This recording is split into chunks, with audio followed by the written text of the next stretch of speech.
Greetings, everyone. It's ItsIndiaZuri, and I'm coming to recap and review Prime Video's new mini-series, Swarm.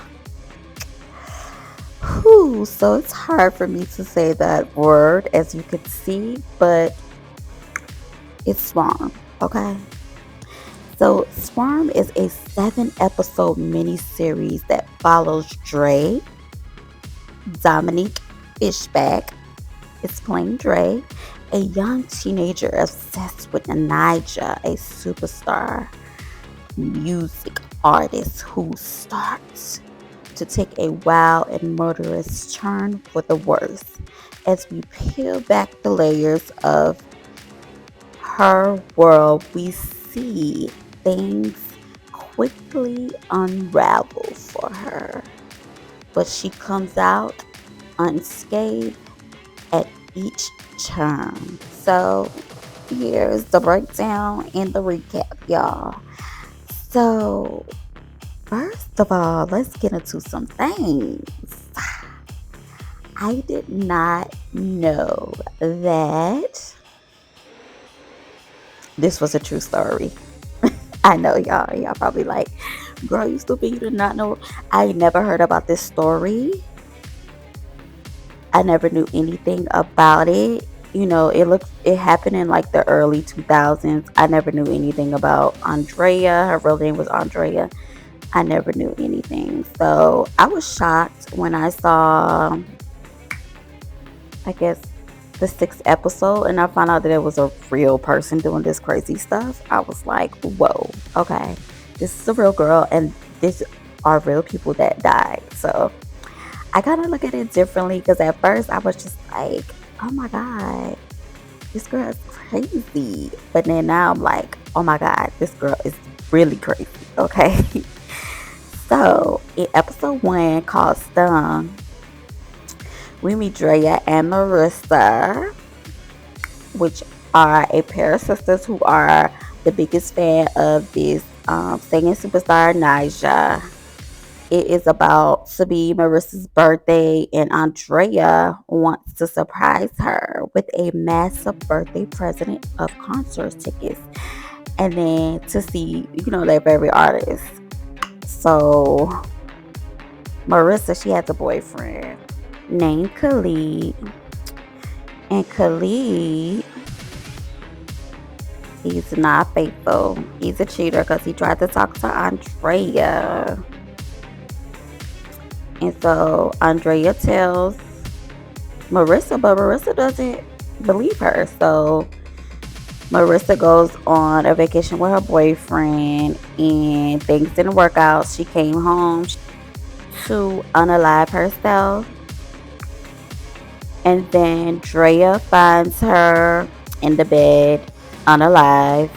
And because of this, Dre heads to Khalil's house and unalives him. Really unalives him, okay? Okay, next is episode 2, honey. The show moves to Fayetteville, Tennessee, where Drea has become a stripper, but there is no reason behind it. We see Dre's obsession with Nija causes her to do crazy things.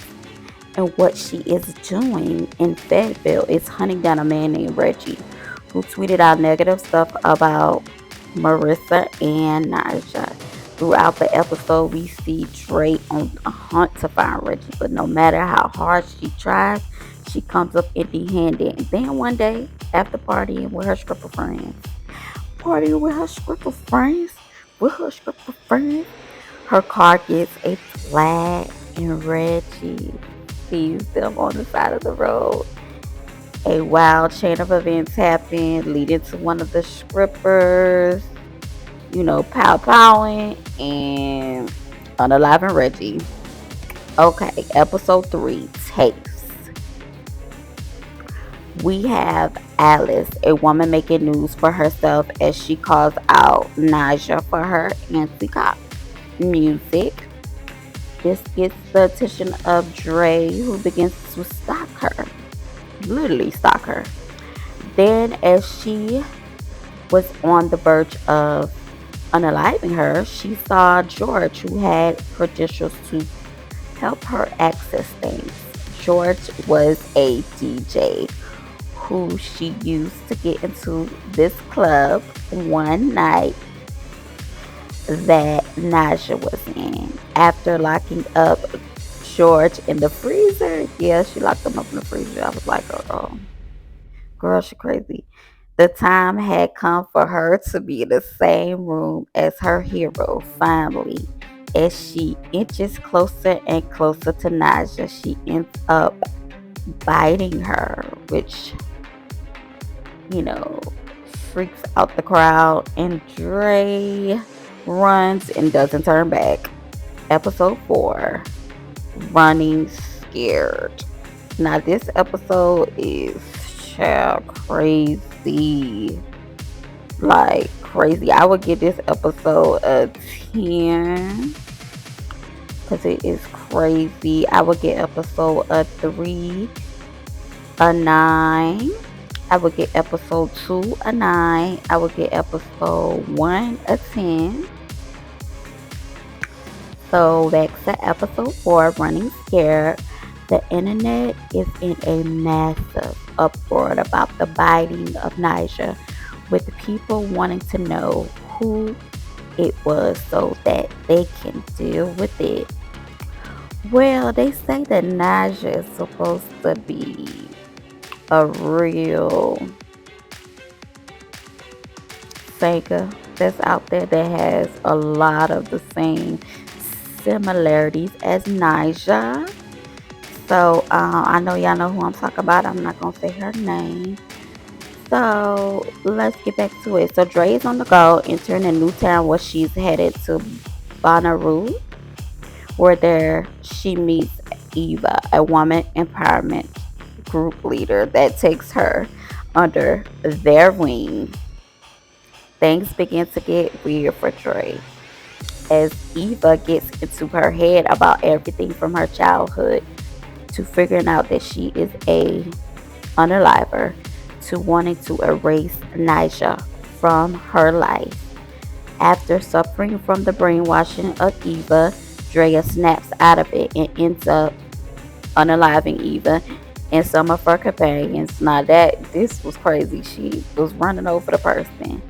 As she arrives at Bonnaroo, the security guard turns her away because the festival is over, causing Dre to break down and cry while watching video highlights from the night on her phone.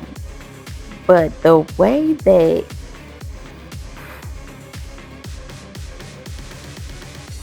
Dre was crazy, honey.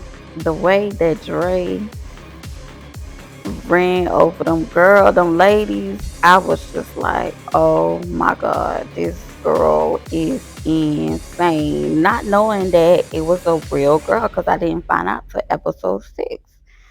But yeah. So episode 5, Girl Bye. That's the name of it. One of the characters in there, he was funny. The guy that worked at the phone company.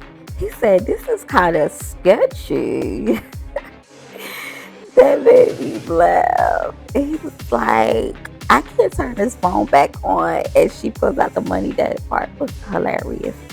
So Dre's on the verge of a mental breakdown after finding out that Harris Jackson, Marissa's father, had turned off Marissa's phone that she was using.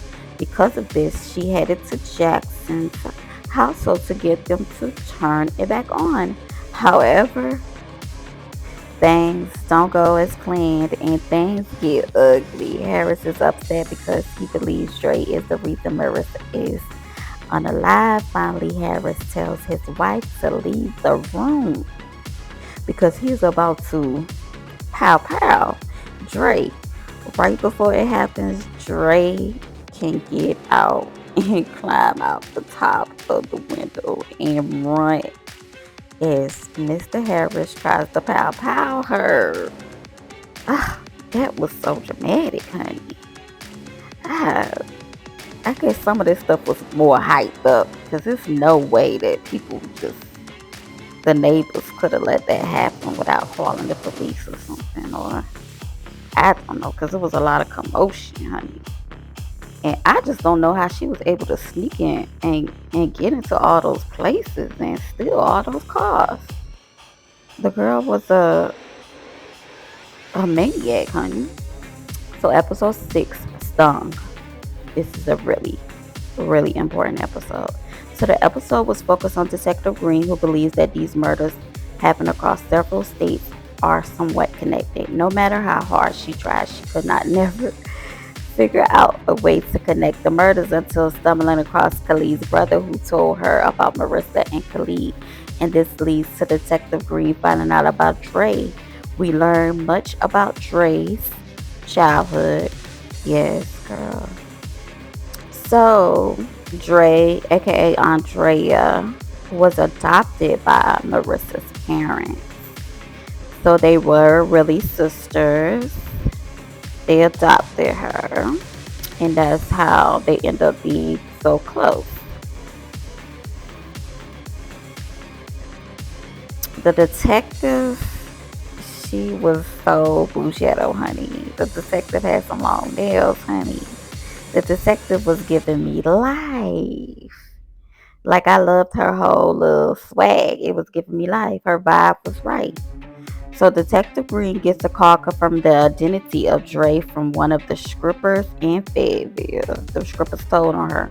So episode 7, Only God Makes Happy Endings.